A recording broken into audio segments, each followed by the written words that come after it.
இந்த செப்டம்பர் மாதம் 30ஆம் தேதியும் அக்டோபர் 1, 2, 3, 4 இந்த 5 நாட்கள் புதன்கிழமையிலேருந்து ஆரம்பித்து ஞாயிற்றுக்கிழமை வரையில் பண்டரிபுரத்துலேருந்து ஒரு 500-600 பக்தாள்லாம் வந்து பாண்டவங்களுக்கு பண்டரிபுரத்தில் பண்ணுற அதே நித்திய பூஜையை இங்கே நம்ம சந்நிதியில் இந்த பாண்டவங்களுக்கு பண்ண போகிறார். அதில் ஒரு 400 பாகவதாள் வந்து இந்த வாரக்கரி சம்பிரதாயப்படி கார்த்தாலேருந்து ராத்திரியிலிருந்து அவளுடைய கீர்த்தன் பஜனை அதெல்லாம் இந்த பஜனை ஹாலில் நடந்துகிட்டே இருக்கும்.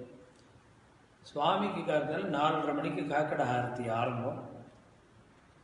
அது முடிஞ்சு மகா பூஜை, அப்புறம் போகி நைவேத்தியம், அது முடிஞ்சு சாயங்காலம் 4:30க்கு போஷாக்கு, 6:30 மணிக்கு தூபஹாரத்தி, 10 மணிக்கு பாத பூஜை, 11:30 மணிக்கு சயனஹாரத்தி, அது ராத்திரி 1 மணி 1:30 மணிக்கு முடியும். இந்த சிஸ்டம் தான் பண்டரிபுரத்தில் நடந்துட்டு இருக்கிற சிஸ்டம்.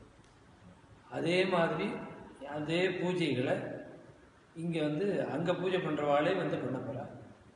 அதனால் யார் யாருக்கு முடியுமோ எல்லா பக்தாலும் அவசியம் வந்து இந்த உற்சவத்தில் கலந்துக்கலாம். நம்ம பாடுறவங்கள இப்போ யாரையுமே உள்ளே வந்து தொட்டு சேவிக்கிறதுக்கு அனுமதிக்கிறதே கிடையாது. இப்போ இந்த மேளாம் போது மாத்திரம் யார் வந்தாலும் இந்த சுவாமி சந்நிதிக்கு வந்து சுவாமி திருவடியை தொட்டு சேவிக்கிற மாதிரி பண்டரிபுரம் மாதிரி அது ஒன்று ஏற்பாடு பண்ணியிருக்கோம். இந்த 5 நாட்கள் மாத்திரம்தான் யார் வேணாலும் உள்ளே வந்து கிருபகிரகம் வந்து சுவாமியை தொட்டு சேவிக்கலாம்.